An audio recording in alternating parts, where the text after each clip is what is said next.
फ्रान्समा अन्तिम राजतन्त्र सकिएको 175 वर्ष भयो, अझै पनि त्यहाँ राजतन्त्र फर्काउन चाहने पार्टीहरू अस्तित्वमा छन्। सर्बिया, बुल्गेरिया, इरान, अफगानिस्तानमा पनि राजावादीहरूको ससानो उपस्थिति अहिले पनि देखिएकै छ। राजावादीहरूलाई मेरो आग्रह छ, लोकतन्त्र भित्रै आफ्नो ठाउँ खोज्नुस्, हामीलाई आपत्ति छैन।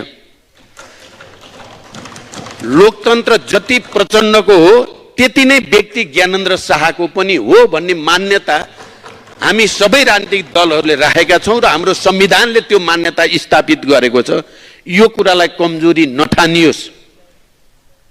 तर लोकतन्त्रका मूलभूत सिद्धान्त नमानेर असंवैधानिक र अलोकतान्त्रिक बाटो रोजियो भने क्रान्तिले एकपटक फेरि आफ्नो शक्ति देखाउनेछ। यो चुनौती पनि म राख्न चाहन्छु। एकातिर राजावादी साथीहरू सडकमा पनि हुनुहुन्छ, सदनमा पनि हुनुहुन्छ। उहाँहरूका उद्देश्य बडो प्रष्ट छन्। उहाँहरू इतिहास अर्को प्रतिपक्ष नेतालाई अनुचित ढंगले निलम्बन गरिएको छ र त्यसले लोकतन्त्रप्रतिको जनआस्थामा पारेको प्रभाव आफै मूल्याङ्कन गर्नुहोस्।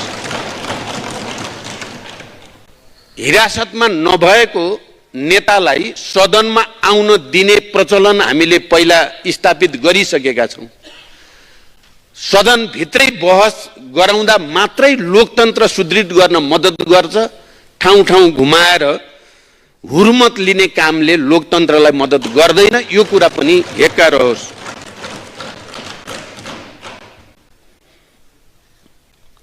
बिचौलिएका हितका लागि धमाधम अध्यादेश ल्याउने सरकार संघीयता कार्यान्वयनसँग जोडिएका संसदमा विचाराधीन विधेयक अघि बढाउन किन अनिच्छुक देखिएको हो? गम्भीर प्रश्न छ। संघीय निजामती विधेयक जो मैले आफ्नो प्रधानमन्त्रीत्व कालमा धेरै मेहनत गरेर सदनसम्म ल्याइ पुर्याएको छु, विद्यालय शिक्षा विधेयक लगायत अहिले पनि सरकारकै कारण अगाडि बढिरहेका छैनन्। यो आफैमा गम्भीर विषय छ। आज